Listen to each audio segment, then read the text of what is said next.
Sebelum melanjutkan, jangan lupa subscribe dulu. Terima kasih. Bab 115, Menara Bulu Darah telah tiba. Luar biasa. Melihat pil hitam yang dikeluarkan Jian Wushuang, semua orang di sekitarnya merasa takjub. Pil pemecah kebuntuan. Xiao Mang juga menatap Jian Wushuang dengan heran, bagaimana kamu bisa memilikinya? Jangan lupa siapa aku. Jian Wushuang sedikit terdiam. Pil pemecah kemacetan, pil bermutu sangat tinggi, tidak hanya langka dan berharga. Di seluruh dinasti Tianzong, alkemis yang memenuhi syarat untuk memurnikan pil pemecah kemacetan sangat langka. Pil pemecah kemacetan terlalu sulit untuk disempurnakan, jadi sangatlah mahal bagi kebanyakan orang untuk memilikinya. Namun, Jian Wushuang berasal dari Istana Naga, yang paviliun rahasianya mengumpulkan ribuan harta karun. Di sana terdapat semua hal yang diinginkan. Pil pemecah kemacetan hampir mustahil ditemukan. Namun, di Istana Naga, hanya dibutuhkan 5.000 poin untuk mendapatkannya. Sebelumnya, untuk menembus kemacetan inti emas primordialnya, ia membeli 3 pil pemecah kemacetan di paviliun rahasia. Ia menggunakan 2 di antaranya sendiri, tetapi masih ada 1 yang tersisa, yang ada di tangannya. Namun, jika Jian Wushuang tahu bahwa Xiao Mang berjuang keras demi teratai air hitam hanya untuk menyempurnakan pil pemecah kemacetan, dia pasti akan memberikannya kepada Xiao Mang. Tidak perlu bertarung dengan begitu sengit. Kau orang baik. Aku akan memberimu pil pemecah kemacetan ini. Jian Wushuang memberikan pil pemecah kemacetan itu kepada Xiao Mang. Xiao Mang agak ragu, tetapi akhirnya menerimanya. Dia menatap langsung ke mata Jian Wushuang dan berkata, terima kasih banyak. Jian Wushuang mengangkat alisnya dan bergeser ke depan pohon besar itu. Dia mengangkat tangannya dan mematahkan batang pohon itu menjadi beberapa bagian, menyebabkan cincin interspatial yang tertanam dalam di batang pohon itu jatuh ke tangannya. Teratai air hitam. Melihat cincin interspatial, Jian Wushuang tersenyum. Kakak ketiga, kata Surou, muncul di samping Jian Wushuang. Wah, aku beruntung dan berhasil, komentar Jian Wushuang sebelum menyerahkan cincin interspatial padanya. Surou mengambilnya. Setelah mengikatnya, dia langsung merasakan teratai air hitam di cincin interspatial, lalu senyum muncul di wajahnya. Terima kasih banyak, kakak ketiga, Surou berterima kasih padanya. Kemudian dia mengulurkan tangannya yang berisi benih teratai air hitam. Benih teratai air hitam. Jian Wushuang menatap Surou dengan heran. Dia berlari ke puncak gunung untuk bertarung sengit dengan Xiao Mang, sementara di danau bulan yang tenang, para prajurit inti emas itu pasti akan bertarung dengan panik untuk memperebutkan 7 benih teratai hitam. Persaingan itu pasti akan sangat sengit. Namun Jian Wushuang tidak menyangka bahwa Surou dapat merebut benih teratai air hitam dari kelompok ahli itu. Kakak ketiga, benih teratai air hitam ini untukmu. Aku tahu kau masih ingin menguasai esensi pedang tetesan air. Benih teratai hitam ini seharusnya dapat membantumu, kata Surou. Tidakkah kau menginginkannya? Kau juga memahami esensi tetesan air. Jian Wushuang tidak dapat menahan diri untuk bertanya. Teratai air hitam sudah cukup bagiku. Benih teratai air hitam ini tidak banyak berguna bagiku, kata Surou. Bagus sekali. Jian Wushuang tidak menolak.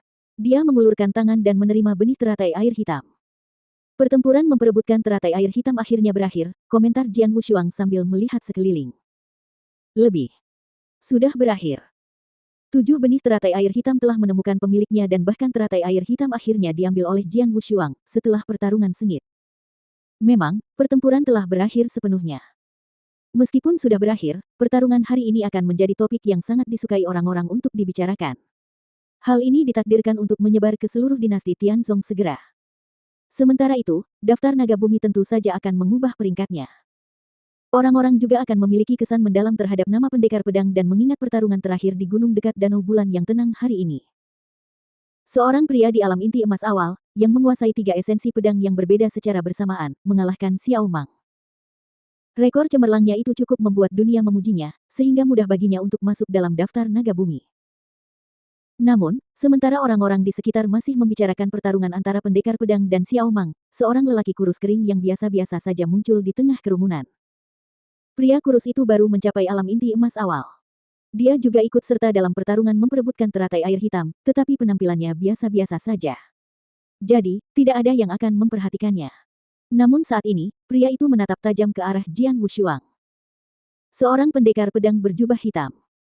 Dia baru berada di alam inti emas awal, namun dia telah menguasai 3 esensi pedang yang berbeda dengan tingkat pemahaman yang sangat tinggi. Ya, dia adalah Jian Wushuang. Target dari Komando Pembunuh Merah, Jian Wushuang. Setelah terkonfirmasi, lelaki kurus itu segera pergi menyampaikan pesannya. Tak lama kemudian, malam pun tiba.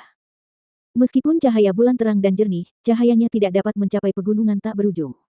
Jadi di sana masih gelap. Wuih ha, plus wuih ha, plus wuih ha, plus wuih ha, plus. Serangkaian sosok gelap bergegas melewati hutan seperti hantu.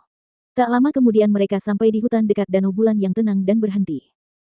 Semua pria itu mengenakan jubah hitam, mengenakan topeng di wajah mereka. Total ada 12 orang. 10 di antaranya mengenakan topeng emas, sementara 2 lainnya mengenakan topeng ungu. 10 pembunuh bertopeng emas dan 2 pembunuh bertopeng ungu. Ini adalah formasi pertempuran yang diatur oleh Bloodfeather Tower kali ini. Targetnya ada di depan kita, salah satu pembunuh bertopeng ungu berbicara dengan suara pelan, tim Blood Shadow 1 dan tim 2, kalian bergerak duluan. Pastikan untuk menemukan kesempatan yang tepat dan membunuhnya dengan satu pukulan. Jangan biarkan kami berdua terlibat. Kedua pembunuh bertopeng ungu itu punya beberapa keraguan, jadi mereka tidak akan bergerak jika situasinya memungkinkan. 10 pembunuh bertopeng emas berdiri di sana, sedingin es. Di antara mereka, pemimpin para pembunuh bertopeng emas tertawa dan berkata, dia hanyalah murid Istana Naga di alam inti emas awal. Persepsinya tentang alam lebih tinggi daripada orang kebanyakan, tapi kenapa? Tim bayangan darah 1 dan tim 2 bergerak pada saat yang sama, yang sudah memberinya muka. Sedangkan untuk kalian berdua, tolong lihat saja. Darkblader, sebaiknya kau tidak meremehkan target. Menurut informasi yang kami terima dari pertarungan hari ini memperebutkan teratai air hitam, dia mengalahkan Xiao Mang, yang berada di peringkat ke-22 dalam daftar naga bumi. Jangan lupa bahwa peringkat Xiao Mang dalam daftar naga bumi berada di atasmu. Pembunuh bertopeng ungu itu berkata dengan suara rendah. Lalu apa? Pembunuh bertopeng emas, Darkblader, masih mengabaikannya dan berkata, aku seorang pembunuh, jadi pembantaian langsung bukanlah keahlianku. Tapi begitu aku menemukan kesempatan, bahkan mereka yang berada di peringkat 10 besar daftar naga bumi akan mati, apalagi seseorang yang berada di peringkat ke-22. Darkblader penuh percaya diri. Namun dia memang memenuhi syarat untuk mengatakan hal ini. Darkblader, dia menduduki peringkat ke-41 dalam daftar naga duniawi. Meskipun peringkatnya di bawah 40, identitas aslinya adalah seorang pembunuh dari Bloodfeather Tower. Sebagai seorang pembunuh, ketika menemukan kesempatan yang tepat, dia adalah seorang pembunuh yang sangat menakutkan. Pokoknya, hati-hati.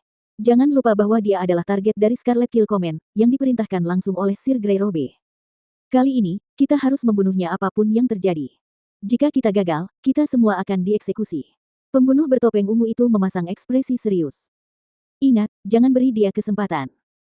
Bunuh dia dengan satu serangan, lalu segera pergi. Pergi. Setelah pembunuh bertopeng ungu selesai berbicara, 10 pembunuh bertopeng emas segera berangkat.